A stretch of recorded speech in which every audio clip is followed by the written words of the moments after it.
Sir நீங்க போங்க. Okay sir. வணக்கம் மேடம். வணக்கம் மேடம். சொல்லுங்க மேடம். சொல்லுங்க மேடம். சொல்லுங்க மேடம். சொல்லுங்க மேடம். பார்வதி கேக்குறாங்கல்ல, சொல்லு. என்ன சொல்றீங்க ஐயா? போட்டியில ஜெயிச்சு ஆதித்யா குரூப் ஆஃப் கம்பெனிஸோட பிராண்ட் அம்பாசிடர் ஆயிருக்கீங்க. அதை பத்தி சொல்லுங்க மேடம். என்ன பேசுறது ஏது பேசுறதுலாம் யோசிக்காத. கண்ணை மூடி ஒரு நிமிஷம் யோசிச்சு உன் மனசுல இருக்கிறத அப்படியே அவங்க கிட்ட சொல்லு.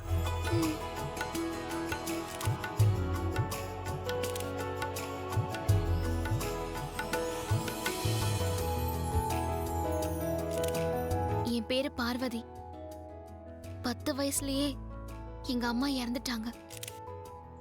என்னையும் என் தம்பியையும் பாட்டி தான் பாத்துக்கிட்டாங்க. வயசு பொண்ணு ஊர்ல தனியா இருக்க வேண்டாம், இங்க வந்துருன்னு இந்த வீட்ல டிரைவரா இருக்கிற எங்க அப்பா சொன்னதுனால என் தம்பியை கூட்டிக்கிட்டு செம்பருத்தி செடியோட நான் இந்த வீட்டுக்கு வந்தேன். நேத்து வரைக்கும் என்ன யாருக்கும் தெரியாது. போட்டியில ஜெயிச்சதுக்கு அப்புறம் பேப்பரு டிவில எல்லாம் கூட என் போட்டோ வந்தது. இப்போ நீங்கெல்லாம் கூட என்ன தேடி வந்திருக்கீங்க. இதுக்கெல்லாம் காரணம் இந்த வீட்டோட பெருந்தன்மை. அடேங்கப்பா. ஆமா, கிராமத்துல இருந்து வந்த ஒண்ணும் தெரியாத நீங்க இந்த பியூட்டி கான்டெஸ்ட்ல எப்படி ஜெயிச்சீங்க?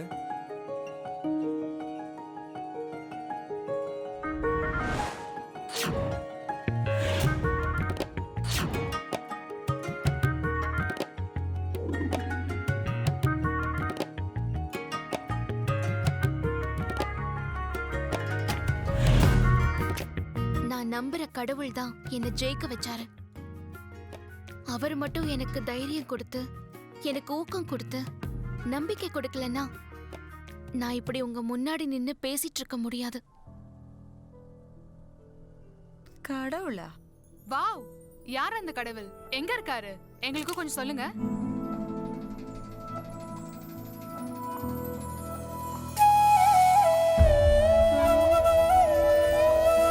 அவர் என் மனசுக்குள்ள இருக்காரு, என் கண்ணுக்குள்ள இருக்காரு. நான் பயப்படும் போது எனக்கு தைரியமும், நான் தடுக்கி விழும்போது என்னை தாங்கி பிடிச்சு தூக்கியும் விடுவாரு. மேடம், நீங்க இப்போ ஒரு பிராண்ட் அம்பாசிடர். உங்களுக்கு பல கம்பெனிஸ்ல இருந்து ஆஃபர்ஸ் வந்திருக்கு. நீங்க லட்ச லட்சமா சம்பாதிக்கலாமே. இல்ல வேண்டாம் சார். ஐஸ்வர்யாவோட ஃபோன் நாட் ரீச்சபிளாகவே இருக்கு. என்ன பண்றது?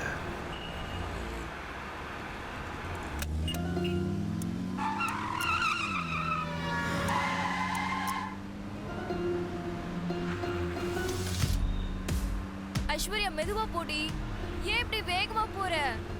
மெதுவா போறதுக்கு இது என்ன மாட்டு வண்டியாடி? ஐயோ ஐஷு, எனக்கு பயமா இருக்கு ஐஷு. பொறுமையா போ ஐஷு. ஒன்னும் பயப்படாத, நான்லாம் டிரைவிங்ல எக்ஸ்பர்ட். உன்னை சேஃபா எங்க கொண்டு போய் சேர்க்கணுமோ அங்க சேர்த்துருவேன். தைரியமா உட்காரு. ஹே, உனக்கு கும்பிட்டு கேட்டுக்கிறேன்டி. நீ கல்யாணம் பொண்ணு வேற. உனக்கு இருக்க ஒன்னாச்சுன்னா என்னடி பண்ணுவ? மெதுவா போடி. கவலைப்பட வேண்டிய நானே கவலைப்படல, உனக்கு என்னடி பயம்? அப்படி பயமா இருந்தா நீ கண்ணை மூடிட்டு உன் இஷ்ட தெய்வத்தை வேண்டிக்கோ. நீ கும்பிட்டு முடிக்கிறதுக்குள்ள நாம ஆன்டி வீட்ல இருப்போம். சொன்னா புரிஞ்சுக்கோ ஐஷு. பொறுமையா போ ஐஷு.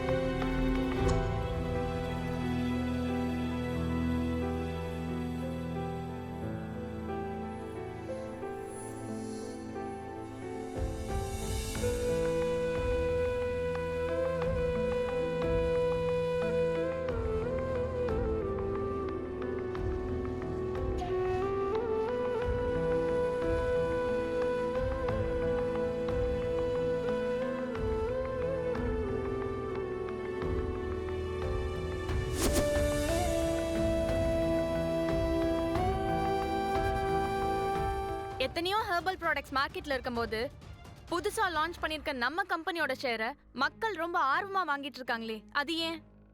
நம்பிக்கை. இந்த நம்பிக்கை அவங்களுக்கு எப்படி வந்தது? நீங்க சொன்ன கான்செப்டோட வெற்றி. அதுதான் பார்வதியோட வெற்றியும் கூட.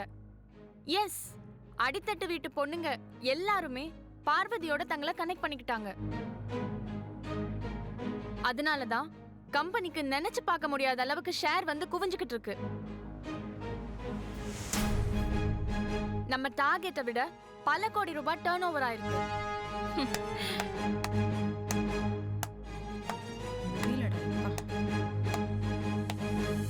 Excellent, extraordinary Aishwarya.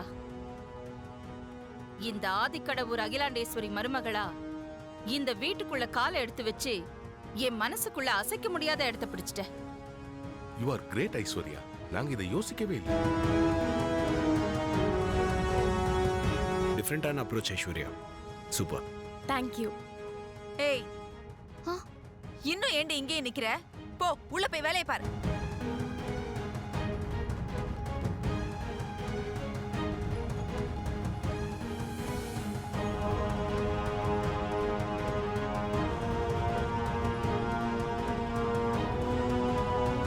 Okay aunty, நான் கிளம்புறேன். ஓகே. அருண் பாய். பாய்.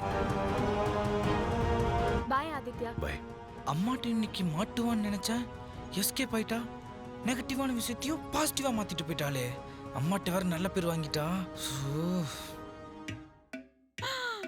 ஐயோ, ஏண்டி என்னடி பண்ணிட்டு இருக்க? ஸ்நாக்ஸ் சாப்பிடுறேன். இவ்வளவா? நாங்க நீங்களே சாப்பிடுங்க. எனக்கு வேண்டாம். ஏண்டி தீனி பண்டாரோ. உன்னை எதுக்காகடி நான் இந்த வீட்டுக்கு கூட்டிட்டு வந்தேன்? ஆதித்யா மாமாவை எனக்கு கல்யாணம் பண்ணி வைக்கிறேன்னு கூட்டு வந்தீங்க. தெரியுது இல்ல? அத மறந்துட்டு எப்ப பார்த்தாலும் இப்படி எதையாவது தின்னுகிட்டே இருந்தா ஆதித்யா உன்னை திரும்பி கூட பார்க்க மாட்டான். சும்மா சும்மா திட்டாதீங்க அத்தை. இப்ப என்ன பண்ணணும்னு சொல்லுங்க. ஆ, அப்படி கேளு. ம். ஐயோ, தின்னுகிட்டே இருக்காத, அத வை. இந்தா, இத பாரு. ஐ, ஆதித்யா மாமா போட்டோல அப்படியே ஹீரோ மாதிரியே இருக்காரு. போட்டோல மட்டும் இல்லடி, நிஜத்திலயும் ஆதித்யா ஹீரோ தான். நீதான் அவனுக்கு ஏத்த ஹீரோயினா மாறணும். அதுக்கு நான் என்ன பண்ணும் அத்தை? ஆதித்யாவோட கவனத்தை மெதுவா உன் பக்கம் திருப்பி அவனை உன் வலையில விழ வைக்கணும். அது எப்படின்னு நீங்க சொல்லி கொடுத்தா தானே தெரியும். ஐயோ, உன்னை வச்சுக்கிட்டு நான் என்ன பண்ண போறேன்னு தெரியலையே. தின்னி பண்டாரோ. என்ன திட்டாதீங்க அத்தை. நான் என்ன பண்ணணும்னு சொல்லி கொடுங்க. இங்க பாரு, ஆதித்யா வீட்ல இருக்கும்போது நீ அவன் கண்ணுல படுற மாதிரி இந்த பக்கம் அந்த பக்கம்னு ஒரு 5-6 தடவை நடந்துகிட்டே இருக்கணும். அது மட்டும் இல்ல, ஒரு நாளைக்கு 6-7 தடவையாவது நீ ட்ரெஸ் சேஞ்ச் பண்ணிக்கிட்டே இருக்கணும். இப்படி எல்லாம் பண்ணா ஆதித்யா மாமா என்ன கல்யாணம் பண்ணிப்பாரா? அது மட்டும் பத்தாது, நீ வந்து ஆதித்யா மேல உயிரையே வச்சிருக்க. ஆதித்யா கிடைக்கலன்னா நீ செத்து போயிடுவ அப்படின்னு அவனுக்கு புரிய வைக்கணும். உண்மையிலேயே நான் செத்து போகணுமா? ஐயோ, நீ இப்படி எல்லாம் கேள்வி கேட்ட நான் தான் செத்து போயிடுவேன். தின்னி பண்டாரோ.